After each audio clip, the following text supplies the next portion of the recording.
Thank you. The first thing I'll tell you is I have a twin brother. I have an identical twin brother. I think that statement was for him, not for me, because that's far too glamorous. But good evening, ladies and gentlemen. Aloha, kia ora, ni hao ma, selamat datang. We covered all the languages, but just a real pleasure to be here. I want to start by thanking the organizers and thoughtfully chosen about the opportunities for evolution, for progress, and that's something that I think it doesn't matter where we are in our journey, scholastic journey, vocational journey, the opportunity to continue to grow, evolve, and adapt in our vocations, in our lives, in our families, in the gospel is tremendous. And so to hear and see all of the many different ways that's being treated is tremendous. So thank you. Yes, and again, I think just for clarity purposes too, so I'm currently serving as the mission president for Singapore, Malaysia. My family and I, we live just across, well, not just across, but just across the way, hop, skip, and a jump in KL, which is just an hour flight away. We spend a lot of time in Singapore. Singapore and Malaysia, the mission are combined. We have many of our senior missionaries that are here today as well, also attending. A couple of our young missionaries in the back that I see, they're always ready to speak, so in about 7 minutes I'll offer them a chance to come up and just take over the presentation. They'll be ready to go. But just a little bit by way of background, I thought maybe instead of just like a boring bullet point list, here's a collage of pictures, and you can just do the math yourself and figure out that I'm from Kansas. My family origins are from New Zealand, so I'm Maori. My family came from New Zealand and then moved to Hawaii to help build the Polynesian Cultural Center. And so I was born and raised in Hawaii. My wife is of Samoan descent, so her family also from the islands. And so our cultural ties are strong from the Pacific.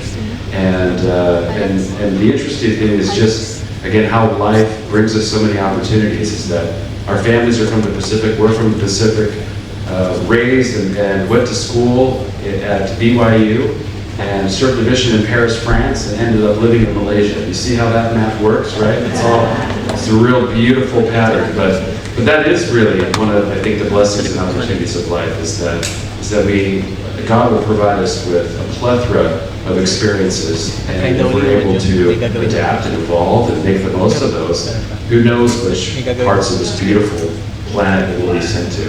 And that's a real pleasure for my wife and I. So my wife, again, is Tai Tolman, and then I have 4 children, and their ages are 19, 16, 14, and 12, and this is genetic proof that the Vikings at some point must have made it to the islands because our son is completely blonde, Viking blonde, and that's the way he came out. So must have been, right? So I'm sure there was some voyaging there, and they kept saying, oh, it'll grow out. Oh, it's not. It's like deepening its roots. It's platinum. It's not going anything dark. But that's a wonderful thing to see how genetics plays out and works. And so he's our special gift, but all of my children are what we are very grateful for. We actually have the blessing, my oldest daughter, she did her first year at BYU Provo, and then she put her studies on pause, and she's serving with us as a service missionary, and she's about to finish 18 months as a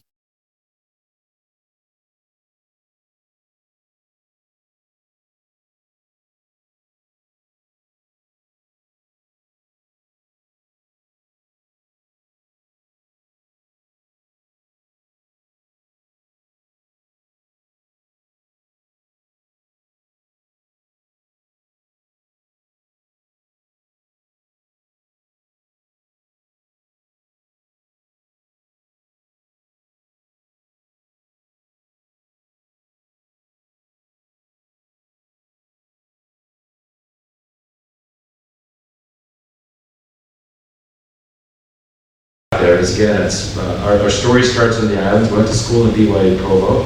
That's where my wife and I met. Loved BYU Provo, loved everything about BYU and still do. Love seeing Brother Waite on the BYU Sports TV chats and live television. Like if you listen to close enough, he's getting shout outs in Singapore all the time on the post-game reviews, right? Love everything about BYU, and always have and always will. Also love flipping the commitments of our missionaries who are going to other universities who may provide a benefit to the football team when they return. I'm just kidding. We don't do that. But then after that, shortly after that, again, I served my mission in Paris, France.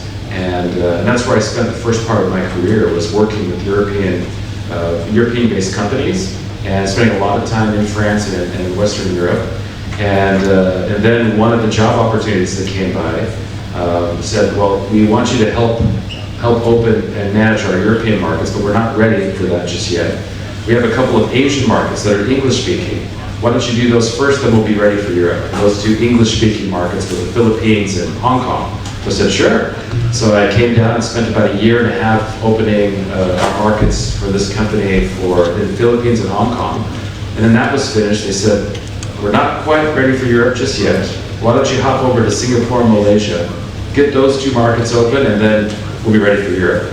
We opened Singapore and Malaysia, and between those four markets, they more than tripled the rest of the revenue of the company. And they said, why don't you stay there? And gave us the opportunity to make it an official expatriate offering. And so we spent our first year and a half here in Singapore and then moved to Malaysia. And then we were extended, and then 3 companies later, 20 years later, we're still here.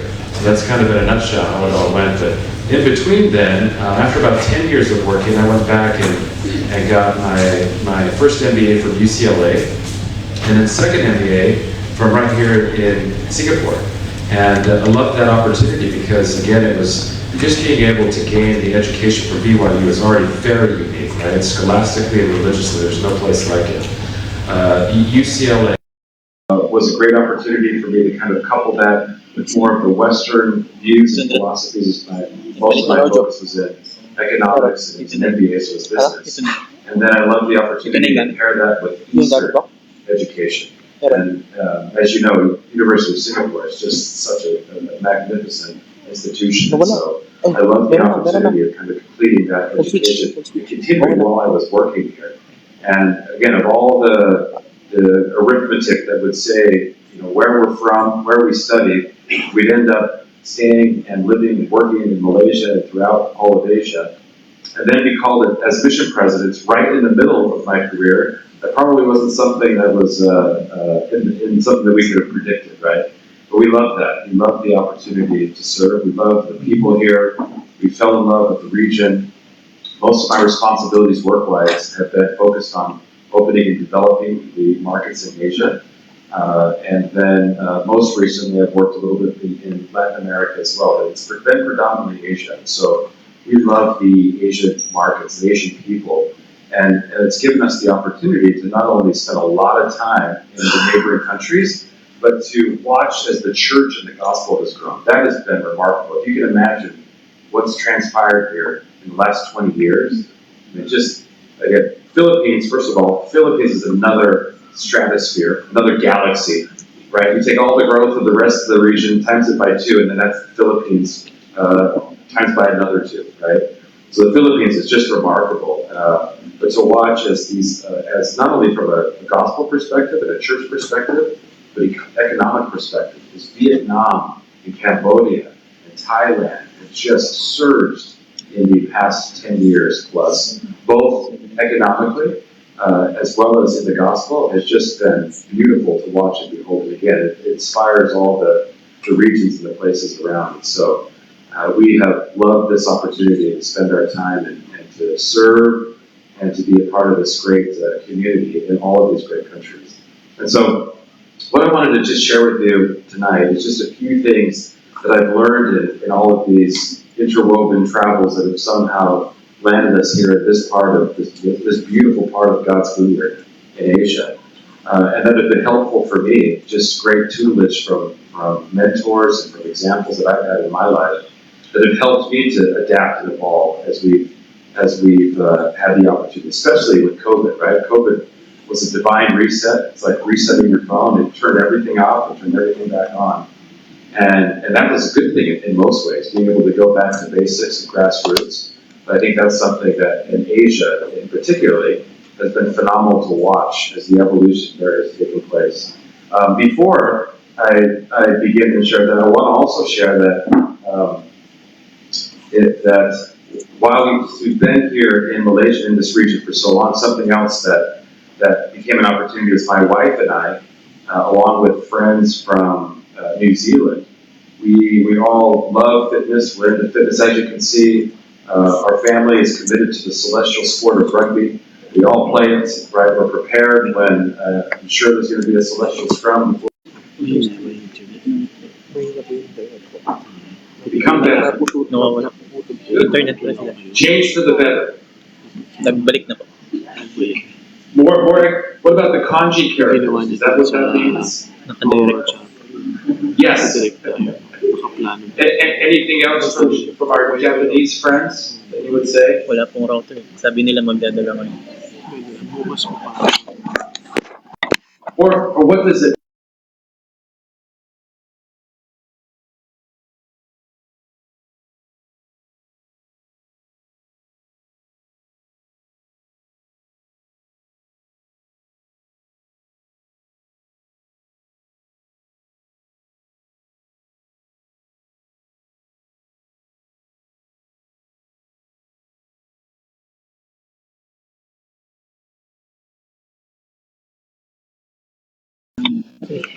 Nice. That's the beauty of characters, right? It says so much more than just what English words can try and put across.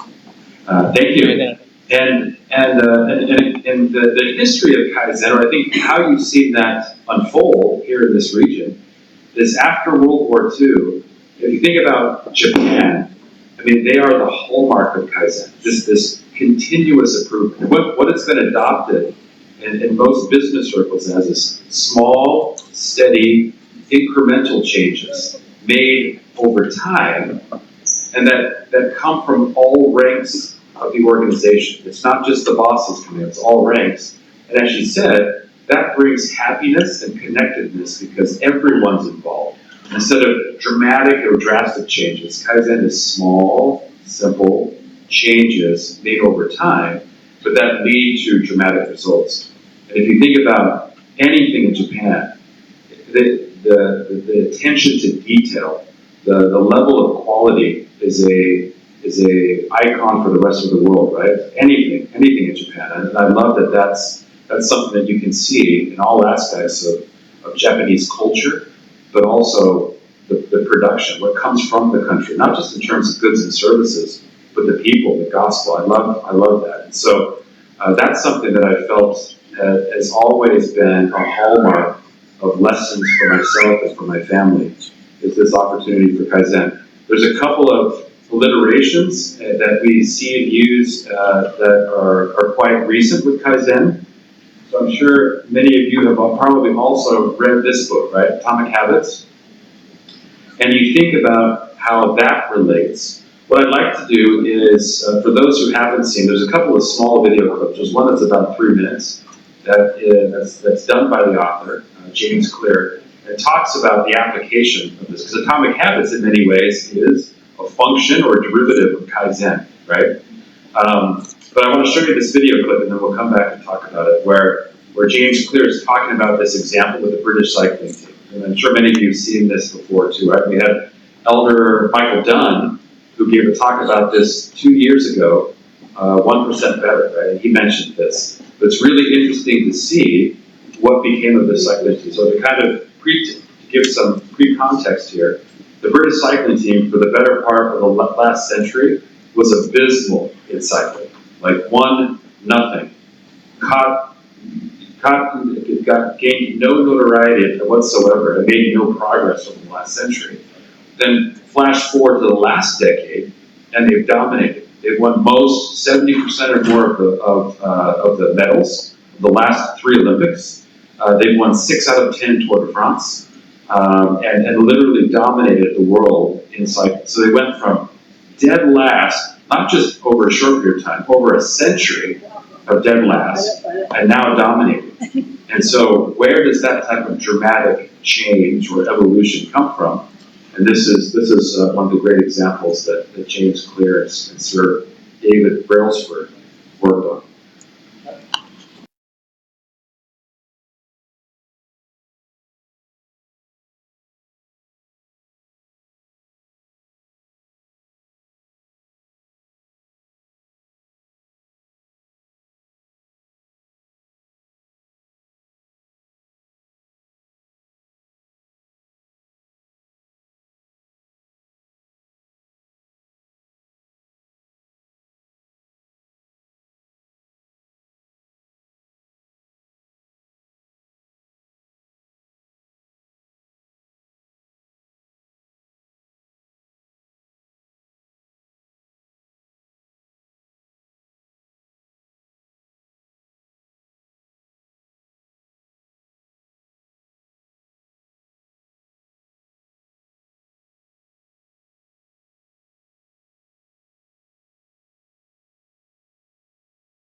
ended up leading to an aggregation of great gains over time, right?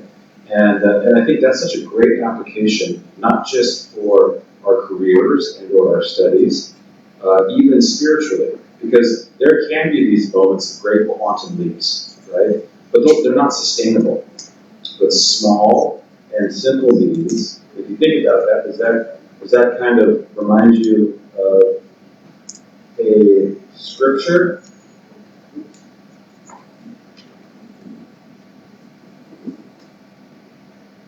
There we go.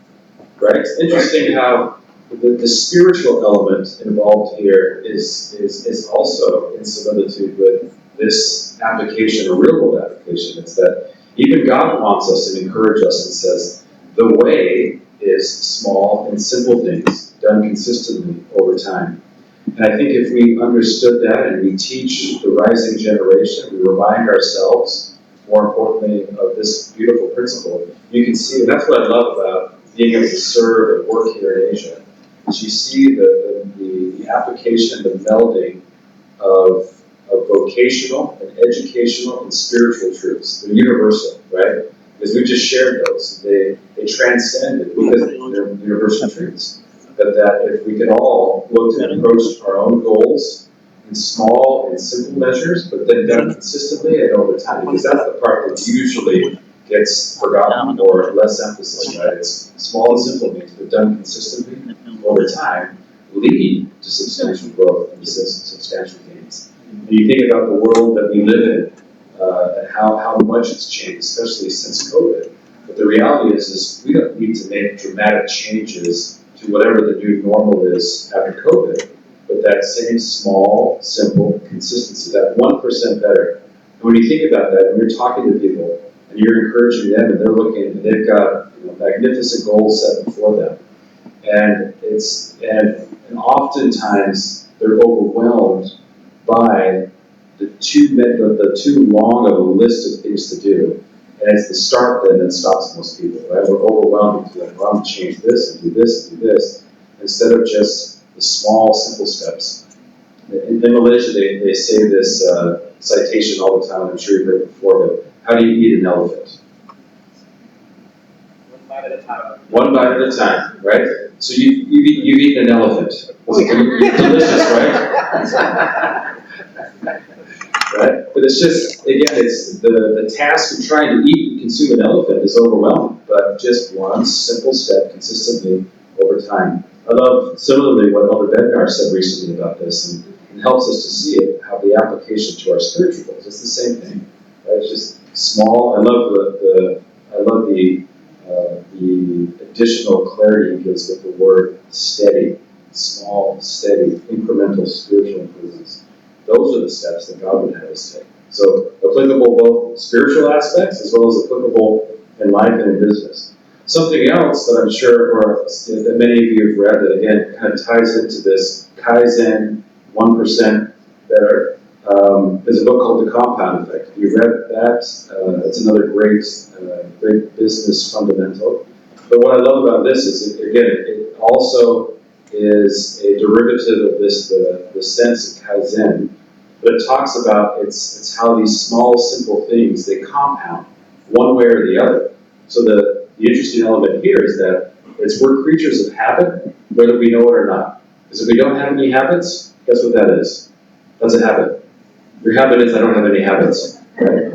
And so the compound effect is helpful to understand because we can compound effect for the positive, or in not doing, we compound effect to the negative. And so Darren Hardy talks about the power of forming habits, right? This is done in the business sense, but I think you can also draw spiritual and gospel conclusions from this as well, right? It's small, positive choices. It's slow and steady. But making conscientious decisions, right? And then understanding that, and if you're thinking about this in context of 1% better compound effects, is that not like motivating?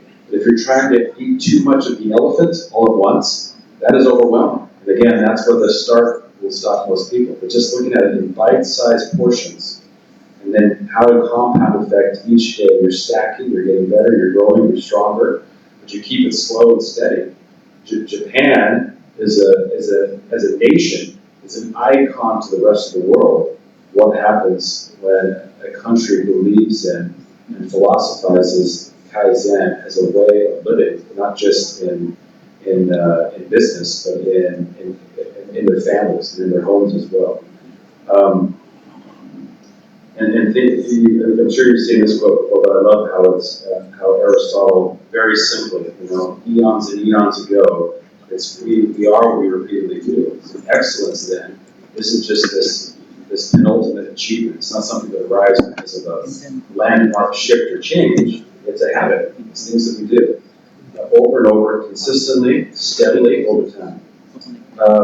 As a mission president, one of the blessings that my wife and I get to see, so I shared with you here, this is one of the new kind of diagrams that outlines how missionaries should plan and set goals. This is from the new edition of Preach My Gospel, right? Very neatly done. And if you look at that, does that not make applicable sense to business, any aspect of life, right? Because again, eternal truth is eternal truth. It's applicable universally.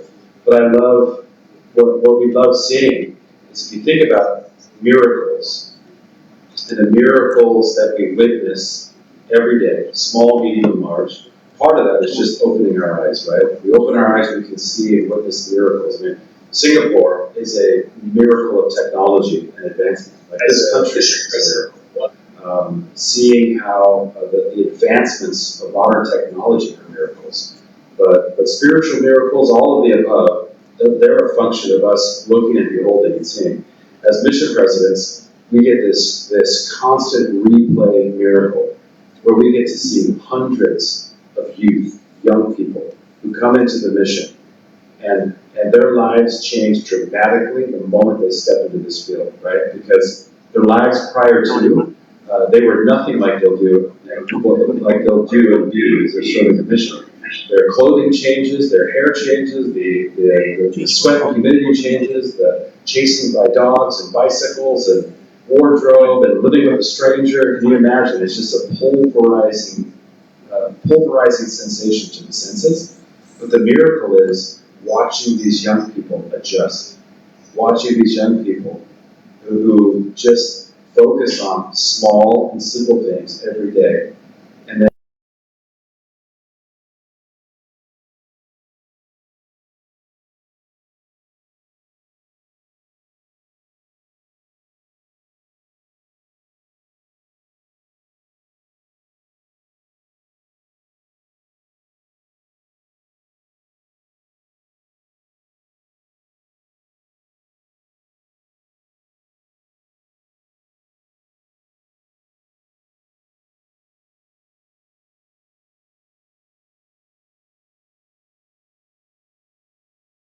Be Real / GoPro, where you can see and watch the evolution of these missionaries, and the parents can see through their eyes. Anybody can see through their eyes. The transformation is nothing short of heavenly. And part of that is because obviously God has a big part to play in that, but a lot of it is the young missionaries. They just trust in the process. They trust in the direction. They give themselves to small, incremental, 1% positive changes, and they know that they will stack and they will compound for their good, and it changes them dramatically. I mean, it's remarkable when we get missionaries from all walks of life, but especially those that are from East Malaysia, right? And they come from very humble backgrounds and beginnings. And to watch as they not only grow in these callings, but in their confidence. They can schedule, they can budget, they can set goals, they can read, they can write, they can speak English. And then when they get back, they're able to take English exams and go to a university, something that their parents and families would have never thought possible, right?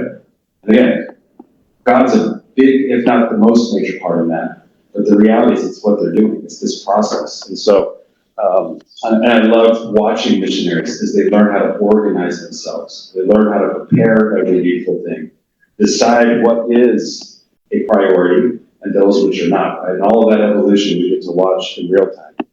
A couple of more principles here, then I'll finish up. But I wanted to share something else that we talk a lot about with the missionaries, but that was a principle share your business as well, is just understanding where productivity, maximum sustainable productivity comes from. And it's these three pillars of effectiveness, endurance, and efficiency. But again, if you go back and look, you'll see the same principles we've been talking about. Kaizen, 1% better, compound effect, because it's about doing the right things, doing them the right way, consistently over time, leads to maximum productivity and efficiency. And as the missionaries, that's something that they get to discover, right? Because no one's telling them exactly what to do every minute of the day. When they go out and trying to find people to talk to, it's not like they ask Siri to tell them what to say and what to do. Siri's actually blocked on their phones. They don't have that opportunity. But they've got to figure that out through trial and error. But because they learn and they go back and they evaluate and they make adjustments, and every single day they're improving and getting better. One of the last principles I'll share with you here is some of you may recognize this. One of my fondest coworkers I've had the chance to work with earlier in my career when I was working with European markets, later joined Franklin Covey and became one of the executive vice presidents there and helped author this book, 5 Choices. So everybody knows Franklin Covey from the Franklin Covey days and the 7 Highly Habits Effective. And this 5 Choices came out in the last decade. And it's kind of the newer age, slimmed down version of 7 Habits, because 7 Habits is still all within this. But what I love is just this beautiful template, because it takes all of these principles of Kaizen, 1% better, compound effect, but gives you kind of an actionable list that you can then measure against your day. And again, I love thinking about that. So it's all, and everything that we have to do is where do we place our decision, our attention, and our energy? And then how will that affect our productivity?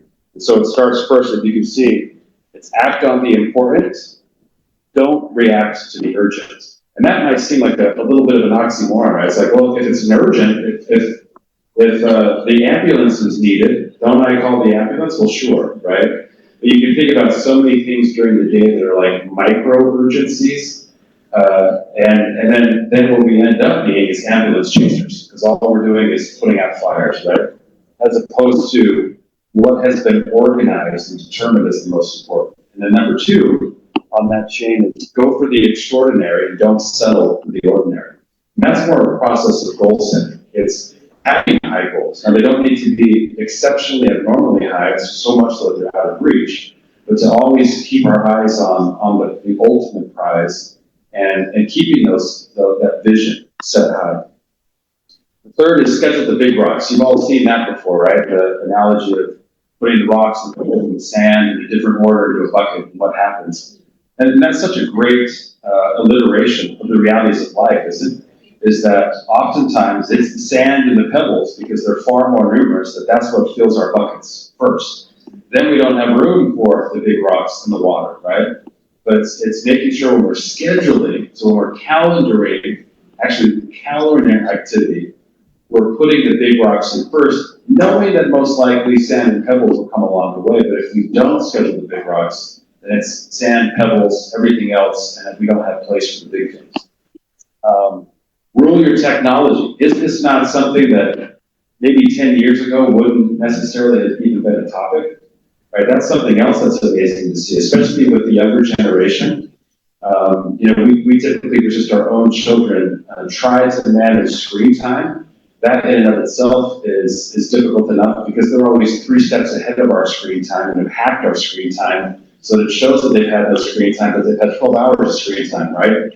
The amazing of the evolution of the technology. But you think about before, it's just how much time do we spend on technology?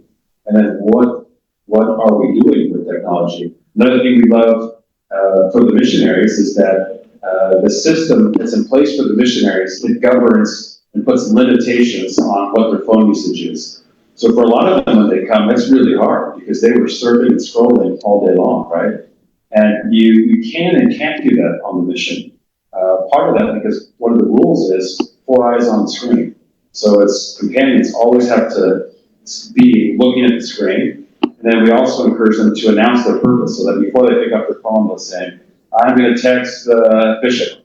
and then they're both checking the phone. Can you imagine if we did that in real life? Like, or let kids would just mutinize and go live on their own islands so they can be away from parents and parental controls like that. But what does it lead to for the missionaries? Maximum productivity. Because then they're using the phone for exactly what it's intended for and nothing more. No wastage of time. So they get to kind of rebuild these great habits that we hope they take home. But it's not just something during their missionary service, but that's a huge one, right? Just take a personal audit of the time that we spend on our devices and whether that's dominating our time or if we're using it for the purpose in which it's intended and then just putting it away. Then, last but not least, fuel your fire and don't burn out. This is something else for Franklin Covey that was relatively introduced only in the last, again, decade. Meaning both of the last two were, right? But before, if you think about, 20 years ago, not much was said about making sure you're taking care of yourself, both physically and emotionally. Like, fuel your fire, what does that mean? Obviously, that means nourishment, but that means spiritual, that means meditation, that means taking time out, that means exercise. That doesn't mean energy drinks, right? That can do the opposite. But fueling your fire, making sure that you're taking and scheduling time. Because if we don't, then you can see that in our lives, right? When work takes over and is the headlines, then the first thing to go is family and personal time and taking care of ourselves and our bodies. But if we're taking care of ourselves, we're fueling that fire, that allows that sustainability and that continuous improvement. Otherwise, our bodies and our spirits just can't maintain that type of rigor. And so, again, I love this because that's been just a real simple set of axioms that have helped govern and really tutelage my life, that we've seen the benefits of in our children, with our missionaries, and all which just make beautiful sense because it goes back and it ties to eternal truths and principles, right? Last part I'll share is a little bit of history lesson and also kind of the maybe some dispelling of understanding of what this is and is not, right? So this is a drawing, a painting of my ancestors back in Kansas, and you can tell they're doing a little river dance. That's what that is, right? No, but for the haka, and I'm sure many of you, if not all of them, have seen and heard about it, but oftentimes it's viewed as, or it's just thought, well, it's a war dance, like a pre-ceremonial war dance, right? But does anybody know what it really is, what it was really meant for? Right. Respect, great, yeah. Respect to the opposition, right? Yep. What else? Anybody else?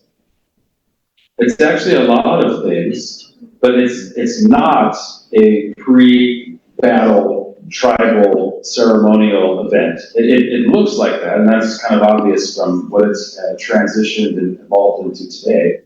What the haka really is that it's a reminder, and that's what I love about the root of what haka means is ha is power and ka is inside. And so the reminder is it's the power that we have inside, but that power from inside comes from belief. So belief where? Belief in ourselves, belief in God, belief from our ancestors. And so the haka is a reminder of all of those things. You're drawing upon the words, the actions, all speak and hearken to your ancestry, a reminder of what you stand for, the people who stand beside you, your beliefs, God, all of that, respect of the land, the earth. And that's why it's done kind of, in ancient times, it was done before battle, right? But then nowadays, you see it and it's done in rugby games, it's done at weddings, it's done at airports, homecomings, right? And all of that, again, it makes more sense when you understand that's what the purpose is. But what makes the difference is do you understand what you're saying and what you're doing? Because that's where the strength comes from. And what we love teaching people and teaching missionaries is understanding that everybody has their own personal haka, right? That it's your motivation why. The Maoris, we just do it in a different way. We yell and scream and slap. I still highly recommend that because if you go back to fuel your fire, that's how I fuel my fire, right? Own personal haka every morning in the bathroom really gets you going. But that's where that comes from. is it draws upon the strength of everything you know and reminds it that you're saying it and you're speaking it out loud with ferocity, but you're telling and commanding your hands and your feet to go and do it. And that's why, in the proper meaning of the purpose of the haka, and that's why another interesting case study is this little island of New Zealand, which is about the same population of Singapore, right? 4 million people, only has half the economy of Singapore, even less than Singapore. But for 150 years, with all respect to our British friends, have dominated the world scene of rugby. How? Right? 4 million people. And people will say, well, they've got a lot of giants over there. There's giants everywhere, in every land, in every country, right? But part of that, it's culture, it's understanding and remembering who we are, where we come from, our ancestors, our God, our family, our nation, the land, and bringing that all into remembrance and into action, and to command our hands and our feet to go and to do. And I think that's the reminder that all of us can create and remember our own personal hakas, because we're all children of God. God wants us to not only succeed, but to succeed gloriously. And this life, especially this day and age, all of that is set before us. But if we'll just remember small and simple needs, great things come to pass, line upon line, precept upon precept, here a little, there a little, and focus on the continuous and small incremental improvements, but fueled by a reminder of who we are. Who are the people, your parents, your ancestors, all that they've sacrificed and done so that we can be in this position, our neighbors, our friends, the land, the country, this beautiful creation of earth, all of that helps to compel and fuel our why. And that is the blessing of this beautiful life we live in. And I leave you my love and my testimony that God lives in the name of Jesus Christ. Amen. Okay, I think, let's see. There was some time for questions. Any questions or comments or corrections or copyright violations?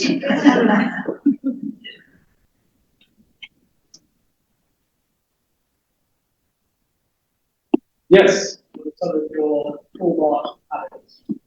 Oh, great. I would say the one that is most helpful is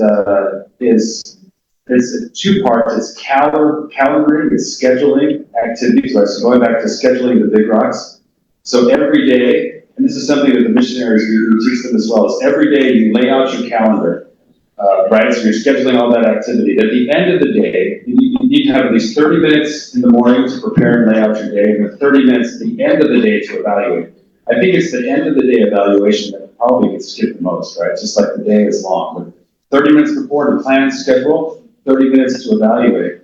And thankfully, with devices and technology, you've got various forms of calendars, which are really easy to plug and play.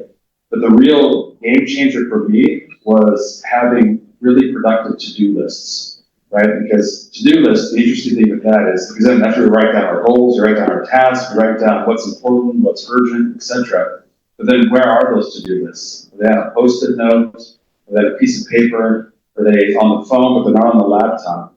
So having a to-do list that operates between the phone, the laptop, anywhere on your iWatch, that's been really helpful. So there's a couple of programs, just Microsoft To Do is the one that I use. And what I love about it is when a thought or a task comes, I can write it down really quickly and not even put a date or anything to it. But at least I know that I wrote it down.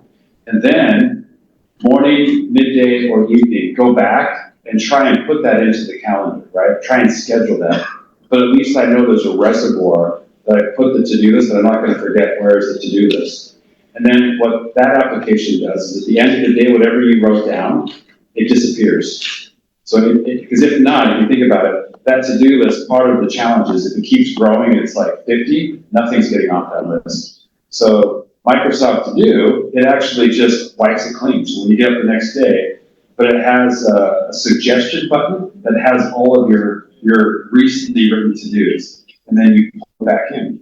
You pull it back into the to-do. So then it's trying to pull into the to-do only those things that are important for that day. Because that doesn't necessarily mean it's like, well, it often means something I need to get done today, or it's I need to schedule this today for next week. and then morning, noon, and night, going back to that, then that's the big rocks, but then maybe the pebbles being put into place. Otherwise, it's just too much going on, too much to balance, it disappears, you get overwhelmed, you forget what you're gonna do. But that to-do list and just having that habit, as soon as something comes to mind, I pull that out, or even on watch, you can audio dictate and just get it down. And I know it's in that reservoir. Then I'll go, and the other habit is to go back at least one of those 3 points during the day and put more details to it and get it into the calendar. Does that make sense? That's been really helpful. Yes. What have you observed to be the biggest blocker for Kaizen and how? Yeah, I think that's a great question. I think part of it is the instant gratification mindset, right? Because we need something today. The patience that it takes with Kaizen, because Kaizen is what? It's slow, consistent, steady improvement over time. So the instant gratification mentality or approach is the polar opposite, and thus the enemy. And it's also just impatience. But impatience is also very mortal. Like we all wish that things could go a little bit faster, right? Nobody likes plowing through tribulation and challenges and grinding for weeks and for months on something. But those are the antidotes, is patience and just knowing if we do the right activities consistently over time, it's not a matter of if, there will be success. Because you're doing the right activities, you're doing them the right way, you're doing them consistently over time. Yeah, but the challenge is, again, we live in a world of instant gratification. You look at our technology, it's so fast, and the younger generation especially, right? It's like, snap your fingers, they tell Siri or Alexa, and there it is, it appears on the doorstep. But yeah, that is the antithesis. It's the patience and the ability to see long term as opposed to just the short term, which again is the gratification part. Great question. Recently, I read some psychology. Recently, I tried to. Nice. Just pop. I'm trying to listen some audio from the YouTube of all the psychologists. So they talk about the gene and the person's habit and characters. So sometimes they say most of our characters come from our parents and our gene, and then our character, sometimes they turn our behaviors, our mindset, then it means our habit. Yeah. Yeah. For example, my father was quite careless. Then I had this problem. Sometimes forgot key, sometimes forgot my lipstick, where is it? So I realized it's quite hard to change if we have some characters not in habits. It's quite hard to change. So you talk about this book, it's quite cool. So for our habit, it comes from our gene, it comes from mindset. Mindset is from our, yeah.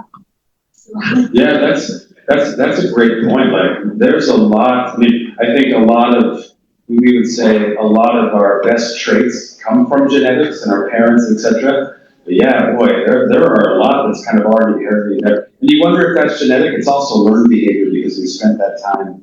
But what I love about habits is it doesn't matter what our background is. If you just use small and simple means, just like the example with the British cycling team, right? Pillow, massage oil, rest, all of you start small, then compound effect that, stack that onto other habits over time. Then God gave us these bodies and this brain that anything and everything can change, especially bad habits. But if we don't approach it in the right way, then that habit can persist, right? But I've seen that in my own life and with my family. My wife, her and her mother have very similar traits, and they always laugh about forgetfulness, and they blame each other, and then she blames her Viking heritage, and all that stuff. But what I've watched is my wife has become very good because she recognizes she has to use to-do lists. She has to write those things down, otherwise it disappears, right?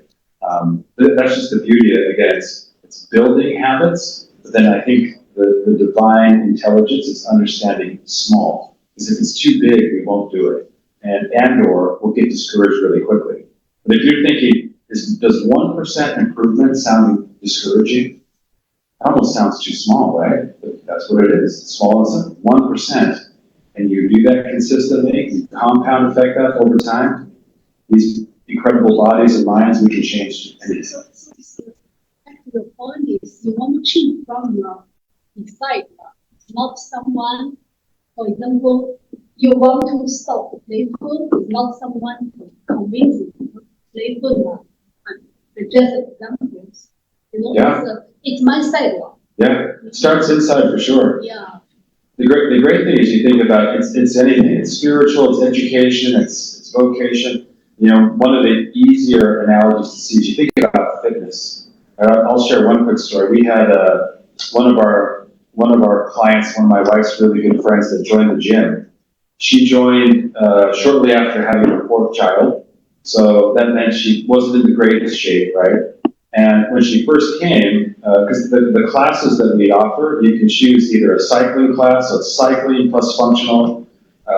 Then there's treadmill, like treadmill classes plus functional, and then Muay Thai boxing. Or you can choose all three. And anyhow, she chose the treadmill class from the beginning, which is quite intense. That's a high intensity interval training class. And was quite discouraged. But I think anybody would be when you're first starting, right? So she spoke with my wife, and my wife said, well, why don't we have you start in the boxing class? Because she teaches that class. She said, I'll modify the class, and I'll just give you very basic moves. But you just have to be patient with me and yourself, and don't look at anybody else. And let's just take this one day at a time. Anyways, long story short, she ended up 2 years later becoming one of the full-time trainers and became a fitness model. Just because two things. One is she started small. She didn't get herself discouraged by saying, I want to progress overnight or in a month.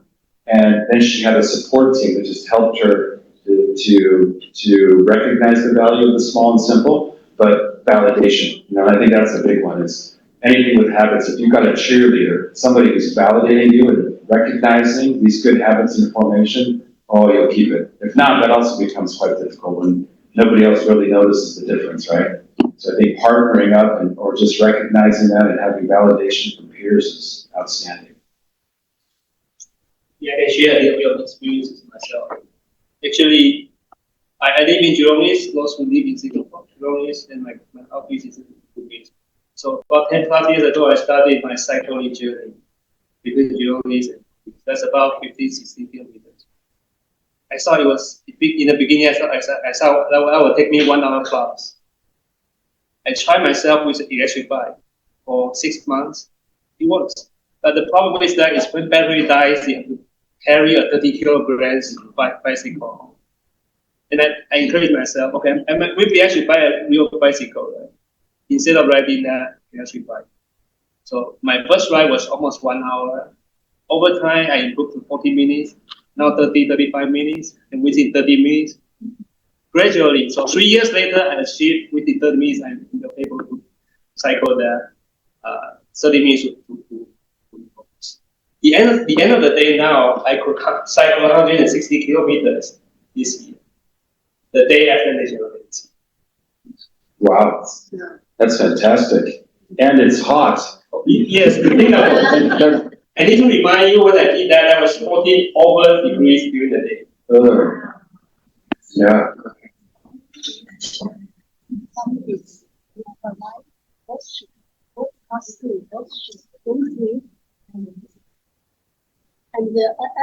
And I think the summaries of habit, what should we do, what should not do, what should we continue to do. I think. Yeah, I think that some of those paradigms that we showed talk about that. It starts with your own goal setting. So you start with the end in mind. What do you want to accomplish? And then work backwards. But then when you work back, you chop it up. You eat the elephant in small bites that are achievable. and just be patient and knowing that as you do those consistently over time, you will see results, regardless of this. I think the missionaries, the next, how has your biking improved over the last 18 months? Not in Singapore, because no biking here, but did you see dramatic improvement in your biking? Okay, and dogs, right? Yeah, that's also amazing to watch missionaries. They come and, bikes, as you know, when you don't bike, oh boy, it's a pretty painful process. And so they measure a lot of their progress is how quickly they can get to places, how often they have to walk, how many times they get hit by cars, which is too often, dogs being chased. But yeah, something else you see is just practicing, doing it every day. Yes? I'm just curious how you reinforce 4 eyes screen time for your missionaries. Sister, do you want to tell us how you enforce 4 eyes on the screen? How do you do it? Want to give us a demonstration? You stand up there in the back and just give us an example of how do you do that?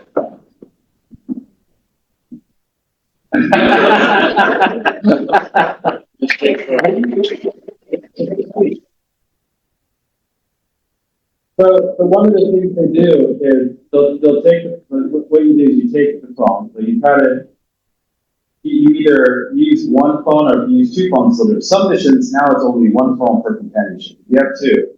And what they start with is they keep it in a place that's open. So like on the kitchen table, right? Because if you got it on your person, then it's going to be really hard and really tempting to just pull it up and look. So then they all keep it like in a common place. Then when they go get it, they'll say, "Sister, I'm going to go use my phone and respond to our friend." And then they'll make sure that they're not right next to them. Yeah, but just watching. And then before they send it, they turn the phone and they show it to them and they go, "Yep, they sent it." You'll be amazed. It's so weird to watch because no kids do this on the planet. But they get so fast. So you'll be sitting at the table and you're like, "What are you guys doing?" You're like, and so every message they check. And then they just put the phone down and they just like that. Because again, nothing dramatic is going to happen on that phone. It'll ring for somebody that wants to meet with them. Parents aren't supposed to be calling. And so they don't need it. But then they just become really good at pulling it up and they'll do this. And they announce the purpose. They say what they're going to do first and they put it down. They'll say, "I'm going to play some gospel library music." Okay. And they click play it and put it down, walk away. So it is pretty dramatic because did they do any of that before the mission? No. It is the weirdest muscle that they've all of a sudden got to develop.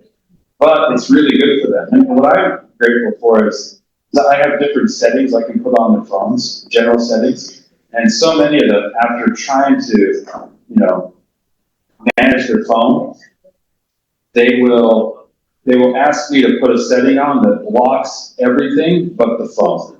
So no distractions, no Facebook. They're just I scroll too much. I don't want to do that. Can you block it? And then they go back. And isn't this crazy? It's like going back, 25 years? The phone is only a phone, right? It's a dumb phone. It's not smart. But you've got a gospel library on it and a phone, and that's it. And then so many of them, they'll just say, "Keep me on that for the rest of my mission."